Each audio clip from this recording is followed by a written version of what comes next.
Passive aggressive anger. Now, to be honest, disclaimer, this is where I am. This is me right here. You know, the passive aggressive. I heard one guy describe it this way, and I'll describe this before we go through. One guy described it this way. It's like going up the interstate at 67 miles an hour. In his state, the interstate speed limit was 65. And you're passing a semi truck that's doing 60 miles an hour, and there's this car, and they come up behind you, and they're riding your bumper as you're passing the semi truck. And you're like, man, that's just not right. And you ease off the gas. That's who I am. Go up the interstate, I'm doing 67 miles an hour. I'm past somebody, someone comes up behind me. I did it in Akron, Ohio. Speed limit 55, or no, 55 in Akron. I'm doing 65, okay? I'm breaking the law. I'm getting in the fast lane. Suddenly there's nowhere in the slow lane to pull over. I'm sitting here, 2 lanes of traffic, 65 miles an hour, I'm going up the road. There's this line of traffic behind me, and I can tell they're just like, this one guy behind me, he keeps going over across the white line like he's wanting to pass me, and there's no passing room. So he pulls back over again. He keeps doing that. Mile after mile, he does that. There's nowhere for me to go either, but I'm enjoying life. My passive-aggressive nature's coming out. I'm like, oh yeah. He just passed. Poor guy's bald. I said, look at that guy. He done lost all his hair back there. I made him pull it out. Okay, passive-aggressive anger. I fit this category perfectly. So I've got to learn. I've got to work on this. This is expressed by complaining quietly to others about your problems. That's me. Agreeing to do something that you really don't want to do to begin with, and then backing out. Sometimes I do that. Criticizing others. We criticize others to make ourselves feel better about who we are. So, what's the fix to all of this? I think the fix really comes from God's Word. The fix really comes from God's Word. But anger, according to psychologists, is a secondary emotion. And I think that's why when we read in the Bible about negative things about anger, even though it's an emotion from God, it is a secondary emotion to a deeper problem. So in order to fix it, we've got to find and identify the deeper problem. It's easier to become angry than to face that deeper problem. Because a lot of times, and sometimes, my wife said, I've got to do a disclaimer here. Sometimes we can't fix someone else. Sometimes the deeper problem has to do with someone else, and we can't fix it. And so we become angry. Or as my wife says, I can't fix you. Okay, she didn't say that. I did. Kate would never say that. 3 things that cause anger, the emotion of anger.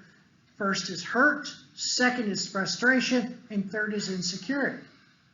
So if we work on our inner being with the hurt or the frustration, which is where my wife deals with all the time, one of those two, I don't think she's insecure.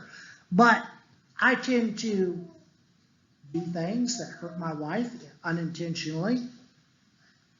Sometimes it's frustration. I want to go through these very quickly, and we'll look at some ways in which we can help that. Anger is like a light. If you've got a newer vehicle, sometimes there's a little light that pops up on the dash, and it says something's wrong. The check engine light pops on. Anger's like that. When you feel yourself becoming angry, look for something deeper. My dad has a solution to this. He has the perfect solution. My dad, being the mechanic that he is, fixes the check engine light on his truck by putting a piece of duct tape over the light. You're never going to fix it, Dad. You don't fix the problem. The check engine light is not going to go away. Yes, you've covered it up. That's what anger does. Anger, the check engine light comes on. If we don't look at the bottom problem, maybe the anger, when it's turned inwardly, We think we've got rid of it, but all we're doing is putting a piece of duct tape over top the light bulb. It's still there. Anger artificially helps us feel in control when we're out of control. And so sometimes we lash out and the explosive anger appears. Hurt. Hurt usually comes in the form of unmet needs. Whether those unmet needs are real or we perceive them as real. The children and I have been through several things, they'll come up, not so much anymore. I think they've learned this, but I remember Ruth and Vernon particularly coming up and saying, Papa, I need, and they'll point to something. I say, wait a minute, we need to talk about what a need is. A need is something that your life is going to end if you don't have. Obviously, the bubble gum in the candy store is not a need. Your life is not going to end if you don't have it. So sometimes we perceive something as a need, and when we don't have that need met or perceived need met, we become angry. Oh yes, it happens. I'm the parent of 9 children. I can tell you that happens. In Proverbs chapter 19 and in verse 3, Solomon says, when a man's folly brings his way to ruin, his heart rages against the Lord. How many times do we have an unmet need or a unmet perceived need in life and we blame God for it? The loss of a loved one. How easy it is, speaking from experience, how easy it would have been when my brother died in a tractor accident 3 years ago to blame God for my little brother's death. After all, God's in control, right? But really, wasn't it a decision of my brother's to brush hog a field where he knew there was problems, where danger existed? A decision he met. Proverbs chapter 27, in verse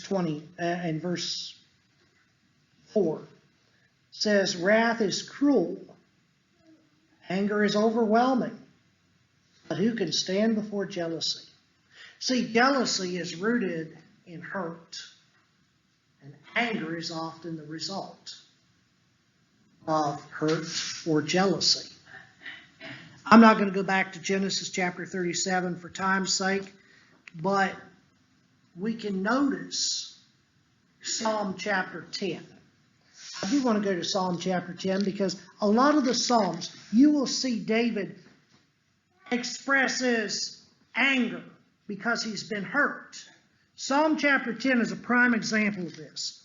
And I wished I could have gone through all of these, but time would not permit it. But Psalm chapter 10 goes like this. In the first part of the Psalm, we see the hurt in verses 1 through 12. Why, O Lord, do you stand far away? Feel the hurt? See, David's hurting. Why do you hide yourself in time of trouble? In arrogance, the wicked hotly pursue the poor. The injustice that he's feeling here. Let them be caught in the schemes that they have devised.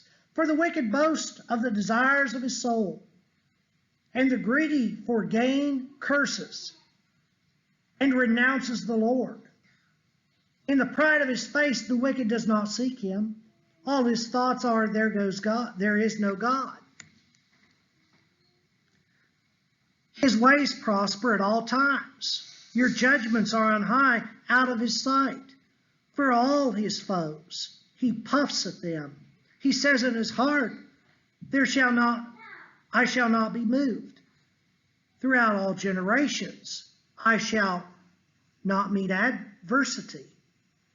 His mouth is filled with cursing, and deceit and oppression. Under his tongue are mischief and iniquity. He sits in ambush in the village. In hiding places, he murders the innocent. His eyes stealthily watch for the helpless. He lurks in ambush like a lion in his thicket. He lurks that he may seize the poor. He seizes the poor when he draws him into his net. The helpless are crushed, sink down, and fall by his might. See the psalmist here. And in verse 11 he says in his heart, God has forgotten. He has hidden his face. He will never see it. See, the psalmist is feeling all of this hurt and injustice. And you can almost feel the emotion of anger playing through this psalm.